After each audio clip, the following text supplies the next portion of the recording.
Welcome back to First Take.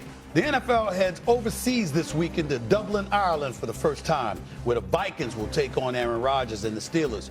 Rodgers tied for second in the NFL in passing touchdowns. And his head coach, Mike Tomlin, is pleased with how that bad man has been performing so far this season. Let's hear from him. Is he what you expected coming into this season? He certainly has been, and not only in terms of his play, but in terms of his relationship with the game, how he interacts with teammates, how he loves the preparation process. All of those things have been double thumbs up, and so it's reasonable to expect the in-stadium performance to mirror that. Mina, let's go to you first on this question. Across from Rodgers is Mr. Carson Wentz, who played well against the Cincinnati Bengals in Week 3. Which quarterback would you rather have in this matchup? Carson Wentz. Hot dog. Oh my! Some of it is. My Lord. A lot of it is competition. Just saying that. That's a big part of it. But Aaron Rodgers hasn't played well. I feel kind of crazy hearing folks say that the Steelers' passing offense looks fine. It's not fine. It's quite bad, in fact. It's all quick game. Am I wrong? It literally but is. Did you expect? I guess. Did you expect it to look better? Yeah. Really? When he's pressured, he's 28th in QBR. Yeah. When he has to hold on the football for more than 2.5 seconds, he's also 28th. He has an average depth of target of 5 yards. That is dead last in the NFL. It's fine. They should have lost, by the way, to the Patriots, who fumbled that game away. This offense isn't good enough. Right. What are you seeing? What are people seeing in this offense? They can't run the ball. Rodgers doesn't push the ball downfield very often. He doesn't. If he has to hold on the ball for more than 2.5 seconds, it's dead. I kind of think we all expected that, though. Like the Steelers' offense is operating how I expected it. Like you're not disappointed watching the Steelers. You think this passing attack is fine? I think that's what it is. Fine. I think it's fine. Fine. Like this offense is exactly what I thought it would be. Rodgers will get the ball out quick. They'll be fine in that. They can't protect, they can't run it, they can't throw it downfield.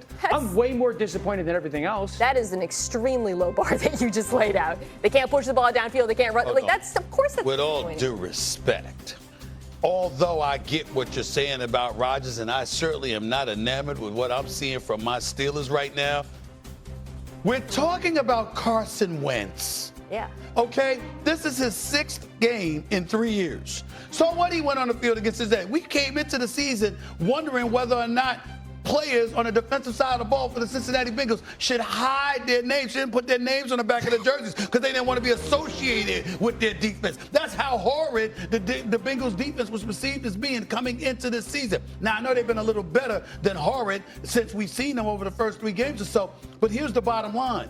You're going up against the Bengals. You passed for 173 yards, a couple of touchdowns. I mean, you want a cookie? It's Carson Wentz that we're talking about here. We're going to really sit here with a straight face and say, we'd rather have Carson Wentz than Aaron Rodgers? The Steelers defense? Stephen A. This is a tough 38 minutes for you, okay? Why? One, how is it? It's not even a conversation who you'd rather have this weekend. Oh. Because who you're with is the leading angle. One, against the Vikings defense. I understand that part, but I'm just talking about the players. We get that Brian Flores and that defense is something real. Well, that's the question. But but I'm just talking about in terms of their abilities. Carson Wentz compared to Aaron Rodgers, what is there to write home about Carson Wentz about? That's all I'm saying. Because I'm not playing tennis one-on-one with them. The question is, what quarterback do I want this weekend? But then I could easily say, hey, okay, I'm going to take Carson Wentz because he's got to go against the Steelers defense, whereas Aaron Rodgers has to go against the Vikings. Quite literally. That's what's going to happen. That's what they're doing. Yeah, That's exactly what they're doing. I was speaking about, excuse me, I'm supposed to be enamored and awestruck over Carson Wentz? No. That's all I'm saying. That's where I was coming Honestly, from. though, isn't, to me, the question, Dan, goes back to the question last week. Do you want Carson Wentz or J.J. McCarthy? That's the question. That's the more debatable. And by the way, J.J. McCarthy wasn't much to write home about other than the fourth quarter against Chicago. Let's not be fools here. Right, and I know you watch the game the way I do. I know you watch the game the way I do. We could watch that tape. Like, that wasn't all about Carson Wentz. No. Brian Flores was amazing. Ridiculous. Isaiah Rodgers made a ton of plays. Jordan Mason ran the football, and you saw why they went out and got. I'm not talking about that, but you look at that first drive. the competency, the level of professionalism, the way he went through his reads, quick. right? Second to last drive of the first half. Got right back down there. You score again. Then you open the second half with another big drive. Like, we haven't seen that team look like that offensively over a prolonged period. And so what happens is, you are right. Carson Wentz in this matchup has a better matchup than Aaron Rodgers and the Pittsburgh Steelers. Right. What happens when Carson Wentz plays well this week? What happens when the offense looks good again this week? What happens when they win again this week? We have to have the conversation of, is it J.J. McCarthy or Carson Wentz going forward? They're having that conversation in Minnesota. I guarantee it. Yeah, I think they should. I think it's fair. You heard the way they're talking about it? I would tell you this. The biggest difference, again, Christian Darrisaw being back mattered, but Carson Wentz got rid of the ball so much faster than JJ. I love JJ. I'm a huge fan of JJ. I think he's got a very bright future. The game was too fast for him for the most part when he was in there. Carson plays well this weekend, and then I think they play in London next week against a good football team. If he plays well again the next 2 weeks, they'll have a bye after that. There is no question about it that they will have that conversation. The stuff that y'all bring up sometimes, because let me tell you something, that might be a discussion, but I find it hard to believe. And if I'm management, I got to have a discussion with my head coach, Kevin O'Connell. You let Sam Darnold walk out the door after throwing 35 touchdowns, 12 interceptions, throwing for over 4,300 yards last year. You sat up there. You didn't want Aaron Rodgers in the offseason. You wasn't thinking about anybody else. Why? Because of a rookie that never threw an NFL pass yet. Now, all of a sudden, because Carson Wentz looked relatively decent, you're going to tell me that J.J. McCarthy is in danger of not regaining the starting nod? One, if you sign Sam Darnold, you don't have some of the pieces that you have because they rebuilt their offensive and defensive lines. So the money part of that was a part of that. They took him at 10 or 12, excuse me. And then the third thing is this.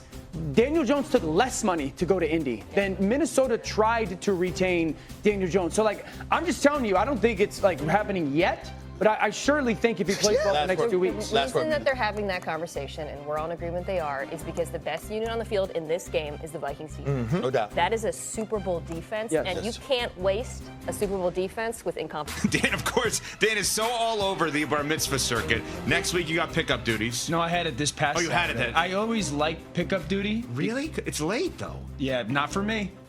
Oh God, that stinks for the kids. Not when I have to do it with my kids. For the kids. Yeah. Sometimes when my kids' friends' moms will volunteer, I'll be like, I got it, because you guys will go there, you'll go, kids, come on, and they'll be like, can we 20 more minutes? And then 30, 40 minutes later, they finally come out. Me, I'm like, get in the car, all you and your friends. I'm not here to hang out. So usually if it ends at 11, I show up at 10. That is so bad for the kids. You do not want that. They'll be fine. Great idea. They'll be fine. Great idea. They'll be fine. Finish this sentence for both parties. What happens if the Chiefs fall to 1-3? What happens if the Ravens fall to 1-3? If the Chiefs fall to 1-3, the real conversation of missing the playoffs becomes very apparent. Because here's the thing, the Chargers are staring at 7-0 in the face. The Chargers' schedule the next 4 games is very gettable. And so for a Chiefs team that's already lost to them and then would be sitting at 1-3, and not only that, you'd be 1-3 and assuming you haven't really done anything well on offense. This is a bottom 3 or bottom 4 offensive rushing unit if you take away Patrick's runs. They're middle of the pack in everything. And I know everyone continues to say Xavier Worthy and Rashee Rice. Yes, and those are good players, but it's not going to revitalize their offense. I also would say this, if they fall to 1-3, the Broncos are staring at 3-1, the Chargers are staring at 4-0. We're having a very real conversation of, can they really miss the playoffs? With the Ravens, we've seen them play well. We've seen them have 2 games against 2 very good opponents and play well, and it be a play here, a play there. And so at least the feeling of the football team and their capability gives me a little bit more encouragement. You'd have to see how the game went. It would be a bad loss for them, though. But I feel like must-win-wise, it just feels more of a must-win for Kansas City. Well, it feels like a must-win for the Green Bay Packers going out to Dallas in terms of being able to bounce back after that performance. And I'm curious, Dano, because I made the comment earlier this week. I said that when it comes to the Packers offense, I want the aggressiveness to come from the play caller and not the quarterback. I'm curious to know from your perspective, can you coach a quarterback and an offense to the Super Bowl that way, or do the aggressive plays have to be at the discretion of the signal caller? Both. You got to have a play caller that's aggressive. You got to have a quarterback that's aggressive. Okay. I don't think you could be great at that position, and I don't think you're going to be great in a playoff run if a quarterback's not being aggressive. Now, it's obviously always the fine line of aggression versus recklessness. Like I would say this, Jordan's interception last week was just immaturity. It was ignorance. It was dumb. It wasn't reckless because we've seen like the fadeaway one against the Rams. That's reckless. That pick six of last year. Last week was like, dude, what the heck? Do you remember the Josh Allen first game of the year 2 years ago when Aaron Rodgers got hurt? Yeah. And they lost to the Jets. And I remember watching the game and just being like, Josh, grow up. You like, someone in your building needs you to tell you to grow up. And I felt that same way about that interception last week by Jordan Love. Grow up, Jordan. The only way they lose that game is for him to give the ball to the only way. Like the Browns offense did nothing. It was 3rd and 3. We're running a play that you should be able to run rolling out of bed, and you throw that interception. And as much as I love him and I picked him as MVP, that's got to be a pivotal moment for him to be like, dude, I can't make that play. I would much rather you try to force a ball on 3rd and 12 in a window between 3 players because you believe you can go cut that ball loose and throw it to the perfect place. I'd much rather have that pick than watching you throw a pick on 3rd and 3 backed up in your own end zone on an inside slant. That, for me, that's a pivotal moment to grow up. I think they boat race the Cowboys, as they should. And the Cowboys are staring at a top 5 pick. Yeah, Cece said that they're definitely looking at a high pick this year. So the Indianapolis Colts, Dan, didn't really expect to see them sitting there at 3-0. They have a big matchup this week versus the Rams. Yeah. What are you seeing out of Daniel Jones, and is it sustainable? Is it sustainable is the most important question because the empirical data of Daniel Jones says no. But what we've seen out of the last 3 weeks, you hope for and you're encouraged by. The one thing that has changed is he has been historically very bad under pressure. And that was his case at Duke. And I remember the morning after the Giants drafted him doing a breakdown and being like this, when he